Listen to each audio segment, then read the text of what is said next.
Welcome to T-SAT.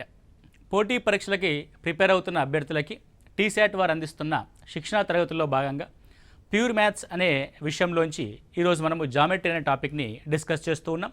Already జామెట్రీకి సంబంధించిన మౌలిక అంశాలైనటువంటి రేఖలు, కోణాలకు సంబంధించిన అంశాలని మనం గత క్లాస్లో డిస్కస్ చేసాం. ఎవరైనా చూడని వాళ్ళు ఉంటే మళ్ళీ ఒకసారి ఆ వీడియోని చూసి ఈ వీడియో చూడడానికి ప్రయత్నం చేయండి.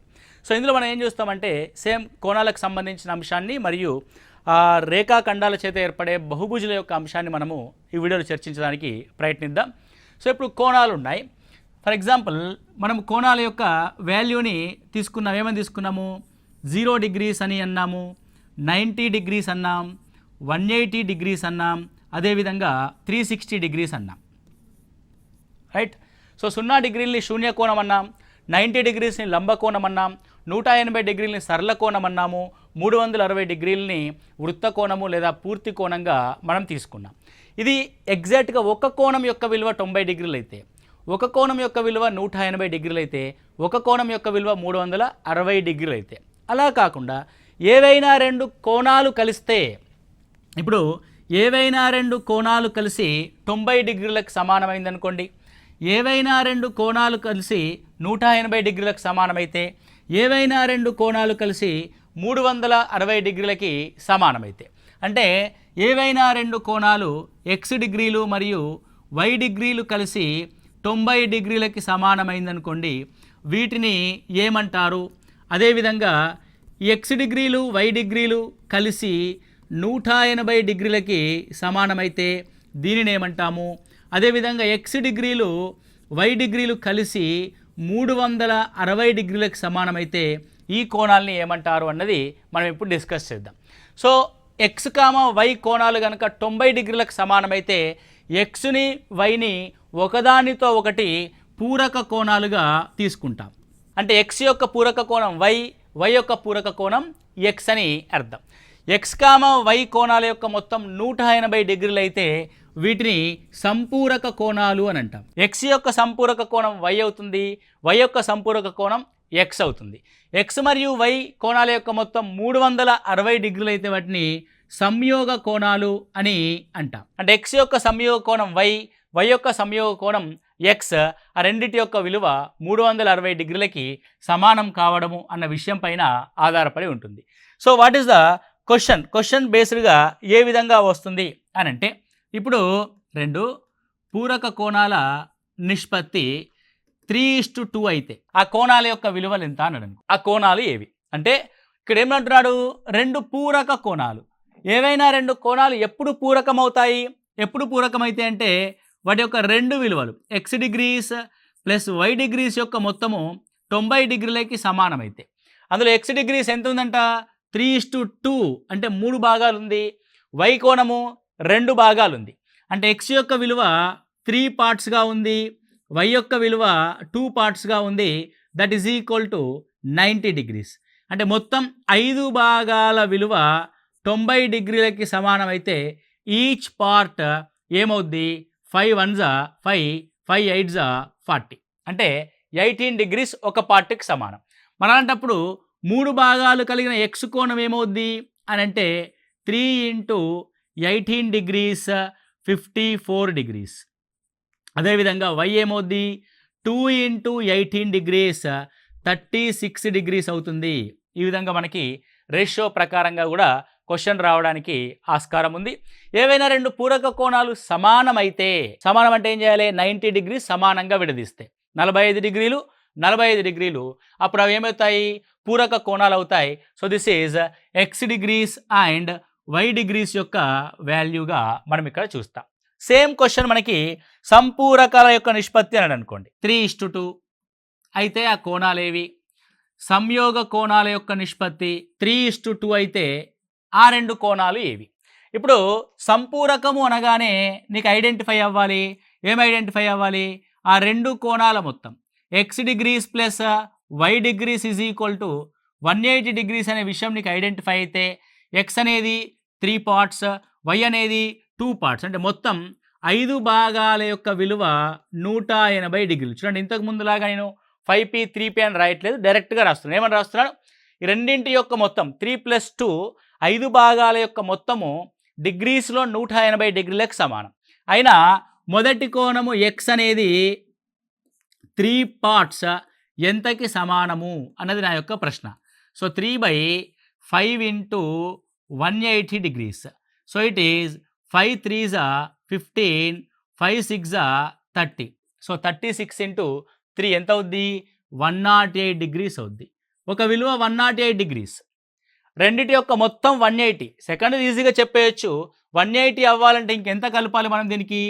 72 డిగ్రీలు కలిపితే సరిపోద్ది. So 108 degrees 72 degrees. Next one, సంయోగ కోణాలు అన్నాడు. సంయోగ కోణము అనంటే x degrees plus y degrees is equal to 360 డిగ్రీస్కి సమానం. సో ఎక్స్ ప్లస్ వై కూడా ఎంత రేషియోకి సమానము? 3:2 అనే రేషియోకి సమానము. వాటి యొక్క మొత్తము అన్నాడు కాబట్టి రేషియో యొక్క మొత్తం 5 భాగాలు 360 డిగ్రీలు. ఎక్స్ యొక్క విలువ 3 భాగాలు ఎంత అని మనం ఇక్కడ గమనిస్తే, so it is 3/5 into 360 degrees. Now 5 5 7s 35, 5 2s 10. Okay, so 72 into 3 ఏమవుతుంది మనకి ఇక్కడ? 72 ఇంటూ 3 3 రెంట్ల 6, 3 ఏళ్ళ 21, 216 డిగ్రీస్గా మనం చూస్తాం. అంటే ఒక కోణం యొక్క విలువ 216. ఇంకా ఎంత కలిపితే అది 360 అవుతుంది. ఎంత కలిపితే 360 అవుతుంది? ఇట్ ఈజ్ 144 డిగ్రీస్ కలిపితే 360 డిగ్రీలు అవుతుంది. రెండు కలిపి 360 అవుతాయి. అంటే రెండు కోణాలు సంయోగ కోణం అయినప్పుడు ఒక కోణము 216 అయితే రెండవ కోణము 140 డిగ్రీలుగా ఉంటుంది. కాబట్టి మీరు ఈ పదాలని గుర్తుపెట్టుకోండి.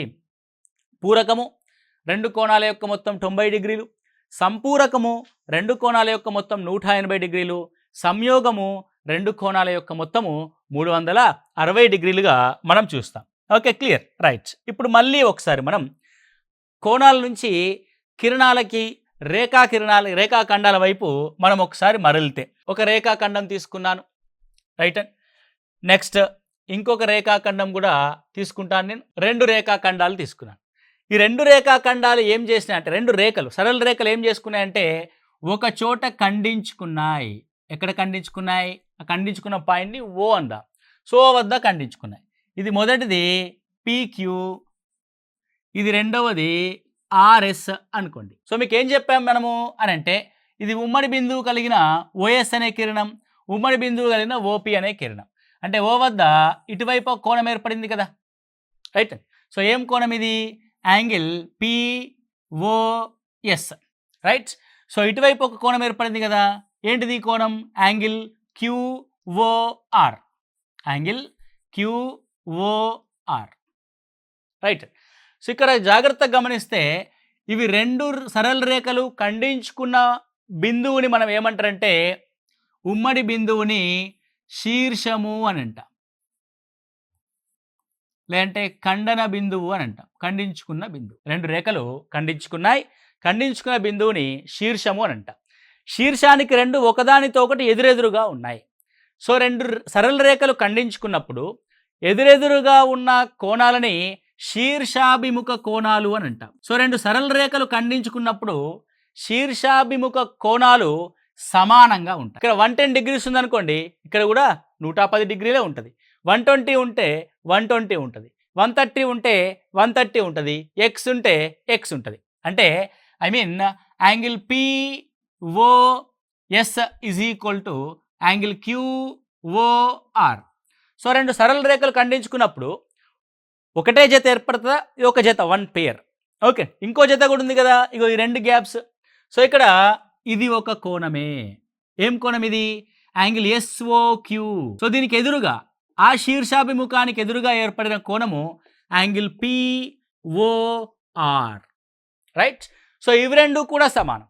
అంటే angle POS is equal to angle QORఏ కాకుండా angle SOQ is equal to angle POR అవుతుంది. అంటే శీర్షాభిముఖ కోణాలు సమానం అవుతాయి. మీరు ఇక్కడ గమనించండి, ఈ రెడ్ కలర్ స్ట్రేట్ లైన్ ఉంది కదా, రెడ్ కలర్ స్ట్రేట్ లైన్లో POS ఉంది, SOQ ఉంది. రెడ్ కలర్ స్ట్రేట్ లైన్, ఒక స్ట్రేట్ లైన్ పైన ఏర్పడే 2 కోణాల మొత్తము ఏమవుతుంది? స్ట్రేట్ లైన్ పైన ఏర్పడే కోణము స్ట్రేట్ యాంగిల్, సరళ కోణము అని మనం నిన్నటి క్లాస్లో చూసుకున్నాం. ప్రొట్రాక్టర్ పెట్టి స్ట్రేట్ లైన్ గీసాం. అంటే ఇప్పుడు ఈ రెండింటి యొక్క మొత్తం పిఓఎస్ అండ్ ఎస్ఓక్యూల యొక్క మొత్తం 180 డిగ్రీలు అవుతుంది. ఏదైనా ఒక స్ట్రేట్ లైన్ పైన ఏవైనా రెండు కోణాలు కనుక ఏర్పడితే x degrees and y degrees అనే పార్ట్ ఏర్పడింది అనుకోండి. నేను పైన పార్ట్ చూస్తున్నాను, రైట్, లైక్ దిస్, ఈ విధంగా ఉంది. ఇలా ఒక స్ట్రేట్ లైన్ పైన ఒక రెండు కోణాలు కనుక ఏర్పడితే దీన్ని లీనియర్ పేర్ అని అంటాం.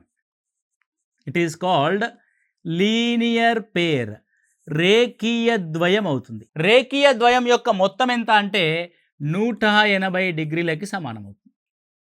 అంటే ఇప్పుడు యాంగిల్ పిఓఎస్ కామా యాంగిల్ ఎస్ఓక్యూల యొక్క మొత్తం ఎంత? 180 డిగ్రీస్.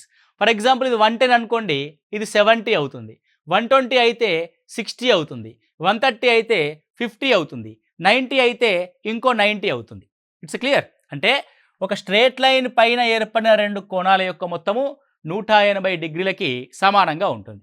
శీర్షం పరంగా ఆలోచిస్తే శీర్షానికి ఎదురెదురుగా ఉన్న కోణాలు సమానమన్నాం. సో శీర్షానికి పక్క పక్కన ఉన్న కోణాలు ఏమంటారంటే ఆసన్న కోణాలు అని అంటాం. ఆసన్న కోణాల జత మొత్తము 180 డిగ్రీలకి సమానం. ఇప్పుడు మనకి ఈ రెండు కిరణాలు లేదంటే రెండు సరళ రేఖలు ఖండించుకున్నప్పుడు ఏర్పడిన 4 కోణాల్లో ఒక కోణం యొక్క విలువ తెలిసిన మిగతా అన్ని రాయొచ్చు. సో దిస్ ఈజ్ 110, దీనికి ఎదురుగా ఉన్నది ఇది 110, దీనికి పక్కన ఉన్నది ఇది 70, దీనికి ఎదురుగా ఉన్నది ఇది 70. పక్క పక్కన ఉంటే 180, ఎదురెదురుగా ఉంటే equal, right and simple. So ఇది మనకి రెండు సరళ రేఖలు కనుక ఖండించుకుంటే ఏర్పడే అంశంగా మనం చూస్తాం. సో ఇప్పుడు రెండు సరళ రేఖలు ఖండించుకోకుండా ఉంటే అన్న పాయింట్ని నేను ఇక్కడ డిస్కస్ చేస్తాను.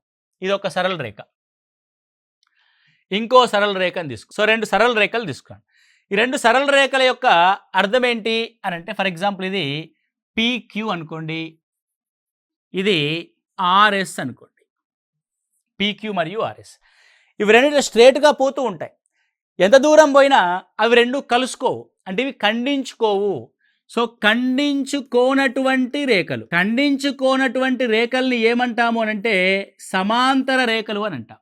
దిస్ ఈజ్ నౌన్ యాజ్ సమాంతర రేఖలు. సమాంతర రేఖల మధ్య ఏ రెండు బిందువుల మధ్య అయినా సరే లంబ దూరము సమానంగా ఉంటుంది. దాన్ని లంబ దూరం అంటాం. లంబ దూరం సమానంగా ఉంటుంది. ఏ రెండు పాయింట్స్ తీసుకొని, ఈ రెండు పాయింట్ తీసుకోండి, ఈ రెండు పాయింట్ తీసుకోండి, ఈ రెండు తీసుకోండి, ఈ రెండు తీసుకోండి, ఏ రెండు పాయింట్స్ తీసుకున్నా సరే ఆ లంబ దూరం అనేది సమానంగా ఉంటుంది. వీటిని సమాంతర రేఖలుగా మనము చూస్తాం.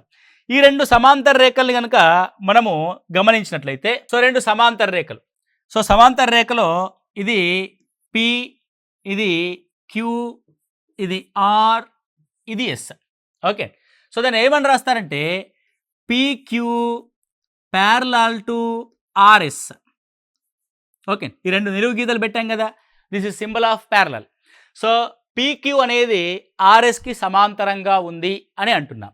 నేను ఇప్పుడు ఏం చేస్తానంటే ఇవి రెండు సమాంతరంగా ఎక్కడా ఖండించుకోవట్లేదు కదా, రైట్, ఎవరి దారిన వాడు పోతున్నాను అనుకోండి, మధ్యలో ఎవడో ఒకడు వచ్చి మనల్ని డిస్టర్బ్ చేస్తాడనమాట. అట్లా వీడిని ఎవడైనా వచ్చి డిస్టర్బ్ చేశాడనుకో, సో ఈ విధంగా మూడవ రేఖ, రెండు సమాంతర రేఖల్ని కనుక ఎవరి దారిన వారు పోతూ ఉంటే మూడవ రేఖ అయినటువంటి రెండు సమాంతర రేఖల్ని ఖండిస్తే, ఇది ఎల్ అనే రేఖ అనుకోండి, ఎల్ అనే రేఖను కనుక మనం తీసుకున్నట్లయితే అదేం చేసింది, సమాంతర రేఖల్ని ఖండించింది. ఎల్ అనే రేఖను ఏమంటారంటే తిర్యక్ రేఖ అని అంట. So what is the mean by తిర్యక్ రేఖ? ట్రాన్స్వెర్సల్. తిర్యక్ రేఖ అంటే ఏదైనా ఒక సరళ రేఖ రెండు లేదా అంతకంటే ఎక్కువ రేఖల్ని కనుక ఖండిస్తే దాన్ని తిర్యక్ రేఖ అని అంట. సో ఒక తిర్యక్ రేఖ ఉంది, రెండు సమాంతర రేఖలు ఉన్నాయి.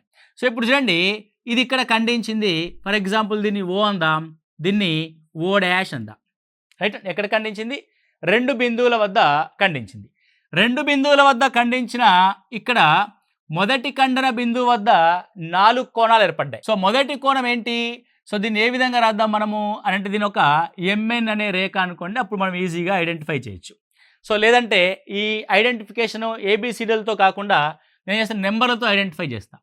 ఇది 1 అనే కోణం, నెంబర్ 1 యాంగిల్, ఇది నెంబర్ 2 యాంగిల్, ఇది నెంబర్ 3 యాంగిల్, ఇది నెంబర్ 4 యాంగిల్. సేమ్ ఇక్కడ కూడా ఐడెంటిఫై చేస్తే ఇది నెంబర్ 5 యాంగిల్, ఇది నెంబర్ 6 యాంగిల్, ఇది నెంబర్ 7 యాంగిల్, ఇది నెంబర్ 8 యాంగిల్. మొత్తం ఎన్ని కోణాలు ఏర్పడ్డాయి? 8 కోణాలు ఏర్పడ్డాయి. 2 సమాంతర రేఖలు, ఒక తిర్యక రేఖ ద్వారా మనకి మొత్తం 8 కోణాలు అంటే ఏర్పాటు కావడం జరుగుద్ది. మీరు జాగ్రత్తగా గమనించండి. అంటే జస్ట్ మనం ఏం చెప్పాం, జామెట్రీ అనేది పరిశీలన ద్వారా డెవలప్ అయింది. దీన్ని కూడా మనం పరిశీలిద్దాం. ఏమని పరిశీలిద్దాము? 2 రేఖలు ఉన్నాయి, 2 రేఖల యొక్క లోపల 4 కోణాలు ఉన్నాయి, 2 రేఖల యొక్క బయట 4 కోణాలు ఉన్నాయి. రేఖల యొక్క లోపల ఉన్న కోణాలని అంతర కోణాలు అని అంటాం. సమాంతర రేఖలకి లోపలి వైపు ఏర్పడిన కోణాలని అంతర కోణాలు అంటారు. సమాంతర రేఖకి బయట వైపు ఏర్పడిన కోణాలని బాహ్య కోణాలు అని అంటారు. సో ఇప్పుడు అంతర అంటే లోపల ఉన్న కోణాలు, బాహ్య అంటే బయట ఉన్న కోణాలు. నెక్స్ట్ వన్, ఇక్కడ చూడండి, యాంగిల్ 1 గురించి పరిశీలిస్తే నీకేమనిపిస్తుంది?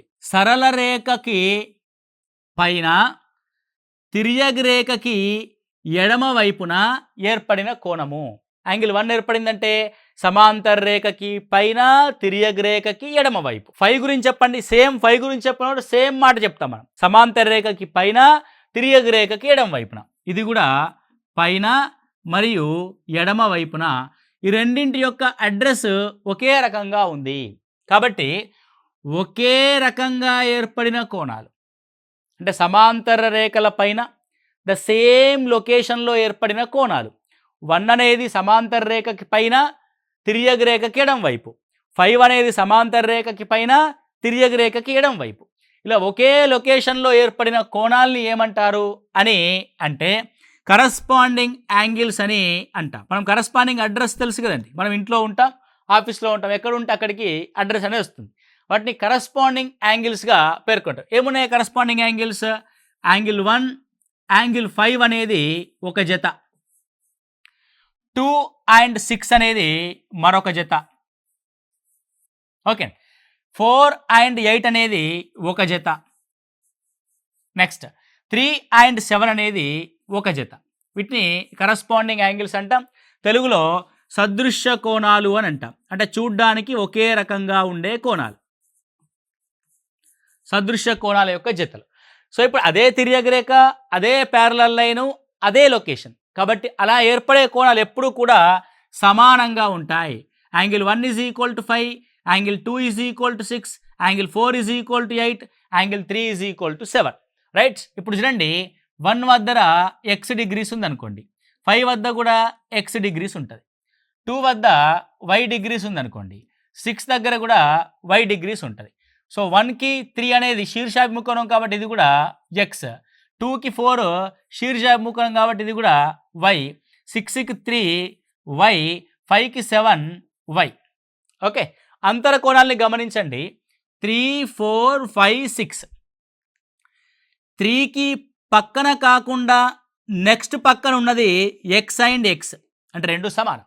అంటే 1/1 అంతర కోణాల్లో పక్క కోణం కాకుండా అవతల పక్క కోణము అంటే 1/1 అనేది ఈక్వల్ అవుతుంది. వీటిని ఏమంటారంటే ఏకాంతర కోణము అని అంట.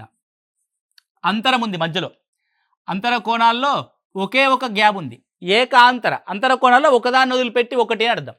సో ఏకాంతర కోణాలు అని అంటాం. అంటే 3 తర్వాత 4ను వదిలేసి 5 తీసుకోండి, 4 తర్వాత 5ను వదిలేసి 6 తీసుకోండి, ఇవి సమానంగా ఉన్నాయి. అంటే ఏకాంతర కోణాల జతలు సమానము. అదేవిధంగా ఏక బాహ్య కోణాలు, ఏక అంటే అర్థం బాహ్య కోణాల్లో ఒకటి వదిలేసి ఇంకొకటి తీసుకోండి అర్థం, ఏక బాహ్య కోణాలు. సో 1 ఉంది, 1 దగ్గర x ఉంటే 2 దగ్గర y ఉంది, ఈక్వల్ లేదు. 7 దగ్గర y ఉంది, ఈక్వల్ లేదు. 8 దగ్గర సో x. సో ఇప్పుడు 1 దగ్గర x ఉంది, 2 దగ్గర y ఉంది, ఈక్వల్ లేదు. కానీ 7 దగ్గర మళ్ళీ x ఉంది. అంటే 1 and 7 ఈక్వల్. బాహ్యంగా ఉండే దాంట్లో పక్కది కాకుండా నెక్స్ట్ కోణము మనకి ఈక్వల్ అవుతుంది. వాటిని ఏక బాహ్య కోణాలంటాం.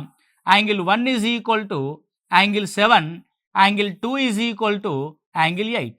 నీ క్వశ్చన్స్ ఏ విధంగా అడుగుతాడు దీని మీద అని అంటే వాల్యూస్ పరంగా క్వశ్చన్స్ అడగొచ్చు, లేదంటే స్టేట్మెంట్ రూపంలో క్వశ్చన్స్ అడగొచ్చు. రెండు సమాంతర రేఖల్ని ఒక తిర్యగ రేఖ కనుక ఖండించినప్పుడు క్రింది వాటిలో ఏ స్టేట్మెంటు సత్యము, ఏ స్టేట్మెంటు అసత్యము అని అంటాడు.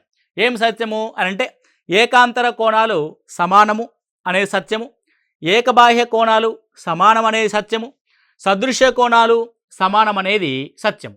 రైట్. మిగతావి ఆసన్న కోణాలు, ఆసన్న కోణాల యొక్క మొత్తము 180 డిగ్రీలకు సమానం. ఆసన్న కోణం ఒకటి, ఆసన్న కోణం 2, ఆ రెండింటి యొక్క మొత్తం 180. 2 యొక్క ఆసన్న కోణం 3, ఆ రెండింటి యొక్క మొత్తం 180. 3 యొక్క ఆసన్న కోణం 4, ఆ రెండింటి యొక్క మొత్తం 180. 4 యొక్క ఆసన్న కోణం 5, ఆ రెండింటి యొక్క మొత్తం 180. 5 యొక్క ఆసన్న కోణం 6. ఇట్లా ఏ రెండు పక్క కోణాల యొక్క మొత్తం తీసుకున్నా సరే 180 డిగ్రీలకి సమానం, 180 డిగ్రీలకి సమానం అవుతుంది. 180 డిగ్రీలకు సమానం అయ్యే వాటిని ఏమంటారంటే సంపూరక కోణాలు అని అంటాము. సంపూరక కోణాలు అని అంటాం. తిర్యగ రేఖకి ఒకే వైపున ఉన్న రెండు కోణాలు సంపూరకాలు. నేనేమంటున్నాను పాయింట్, తిర్యగ రేఖకి ఒకే వైపున ఉన్న రెండు కోణాలు సంపూరకాలు, 2,3 సంపూరకాలు. స్టేట్మెంట్లు అడుగుతాడు అట్లా. నెక్స్ట్, సమాంతర రేఖకి ఒకే వైపున ఉన్న కోణాలు సంపూరకాలు, 1 and 2 సంపూరకం, 3 and 4 సంపూరకం. అంటే తిర్యగ రేఖకి ఒకే వైపున ఉన్న రెండు కోణాలు సంపూరకాలు, సమాంతర రేఖకి ఒకే వైపున ఉన్న రెండు కోణాలు సంపూరకాలుగా మనం చూస్తాము. ఓకే, ఇది లైన్స్ అండ్ యాంగిల్స్లో ప్యారలల్ లైన్స్ అండ్ ట్రాన్స్వర్సల్ సమాంతర రేఖలు మరియు తిర్యగ రేఖలకు సంబంధించిన అంశం. సో సార్ క్వశ్చన్ ఏ విధంగా అడుగుతాడు అని అంటే, నేను జనరల్గా ఒక స్ట్రేట్ లైన్ గీసా. Okay right. నెక్స్ట్ వన్, ఇది ఒక ట్రాన్స్వర్సల్. ఇది ఇక్కడ 105 డిగ్రీస్ అనుకోండి. So what is the angle of x degrees value ఎంత అంటాడు. సింపుల్. నువ్వు దీనికోసము తలలు బద్దలు కొట్టుకొని ఏకాంతర కోణాలు, కరస్పాండింగ్ యాంగిల్స్, సదృశ్య కోణాలు అంతా చదవద్దు. సింపుల్గా ఏం చేయాలంటే నువ్వు రాసుకుంటూ వెళ్ళాలి. ఫర్ ఎగ్జాంపుల్ ఇది 105, దీని పక్కన ఎంత ఉంటుంది, 75 ఉంటుంది. దీని పక్కన ఎంత ఉంటుంది, రెండు సమానం కాబట్టి ఇది 105 ఉంటుంది, ఇది 75 ఉంటుంది. ఇక్కడ 105 కాబట్టి ద సేమ్ పొజిషన్లో ఇది కూడా 105 ఉంటుంది. So what about X angle 75 degrees. ఇలా స్టార్టింగ్ ప్రిపరేషన్లో భాగంగా అన్ని కోణాలని రాయడానికి మీరు ప్రయత్నం చేయాలి. ఆటోమేటిక్గా నీకు ఆన్సర్ వస్తుంది. So it is 75 degrees. So it is 105 degrees. కాబట్టి in this question what is the x value? 75 degrees was x value. Okay. So sometimes మనల్ని క్వశ్చన్ ఏమడుగుతాడు అని అంటే, ఇవి రెండు సమాంతర రేఖలు ఆయన మెన్షన్ చేస్తాడు, అవి రెండు సమాంతర రేఖలని మెన్షన్ చేస్తాడు. సో ఇది ఎక్స్, ఓకే, ఇది y, right. So x degrees is to y degrees is equal to 4:5. Then find the x and y value. X and వైలు ఉంటే సమానంగా ఉండాలి. 4:5లో ఉన్నాయంటే అవి సమానంగా లేవు అని అర్థం. సమానంగా లేకపోతే ఆ రెండు కోణాల మొత్తం ఏమవుద్ది, 180 డిగ్రీస్ అవుతుంది. అది మనకు తెలుసు ఆ విషయం. సమాంతర రేఖలు మరియు ట్రాన్స్వర్సల్లో తిర్యగ రేఖలో మనకు ఉండేటి రెండు జతలు. ఒకటి సమానంగా ఉండే జతలు, రెండవది వాటి రెండింటి యొక్క మొత్తము సంపూరకాలు అయ్యే జతలు. ఇవి సమానంగా లేవు కాబట్టి ఇవి సంపూరక కోణాల యొక్క జతలు. 4:5 అంటే రెండిటి యొక్క మొత్తము 9 భాగాలు 180 డిగ్రీలు అయితే 4 భాగాలు ఎంత? ఎగ్జామినేషన్ హాల్లో క్యాలిక్యులేషన్ పడుగు తగ్గించుకోవడానికి ప్రయత్నం చేయాలి. By observing the digits, 9 will becomes as 2 times and 0, 4 will becomes as 8 times with 0. ఇది 80. 5 అనేది 2 times 10 and 0, that is 80 degrees and 100 degrees. X is equal to 80 డిగ్రీలు, y is equal to 100 డిగ్రీస్గా మనం చూస్తాము. ఓకే. సో దీనికి సంబంధించిన most of the important application questions ఈ transversal మరియు parallel lines సమాంతర రేఖలు మరియు తిర్యగ రేఖల పైన మనము కొన్ని ఎక్సర్సైజ్ ప్రాబ్లమ్స్ అనేటి నెక్స్ట్ క్లాస్లో మనం చూద్దాం. క్లియర్గా అర్థం చేసుకొని ప్రయత్నం చేయండి. ఖచ్చితంగా 2 మార్కులు ప్రతి కాంపిటేటివ్ ఎగ్జామ్స్లో 2 క్వశ్చన్స్ సమాంతర రేఖలు మరియు తిర్యగ రేఖ మీద అడుగుతున్నాడు. కాబట్టి చాలా జాగ్రత్తగా చూడండి. కన్ఫ్యూజన్ ఏమీ లేదు. పక్కపక్కన ఉన్న కోణాల మొత్తం 180, పక్కపక్కన లేకపోతే ఆ రెండు కోణాలు సమానం. That's it, simple. Okay. So మళ్ళీ ఒకసారి వీడియోని క్షుణ్ణంగా చూడండి. Very clear. ఆ టర్మినాలజీని గుర్తుపెట్టుకొని ట్రై చేయండి. స్టేట్మెంట్ రూపంలో క్వశ్చన్ అడుగుతాడు. ఒకవేళ క్వశ్చన్ రూపంలో మనకు డిగ్రీస్ ఆఫ్ వాల్యూ అడిగితే మాత్రం పక్కపక్క కోణాల మొత్తం 180 లాగా, పక్కన లేకపోతే సమానంగా ఉండేలాగా మీరు ఆన్సర్ని గుర్తించవలసి ఉంటుంది. That is a very simple technique. Okay, I hope మీకు అందరికీ అర్థమైంది అని అనుకుంటున్నాను. Thank you. All the best.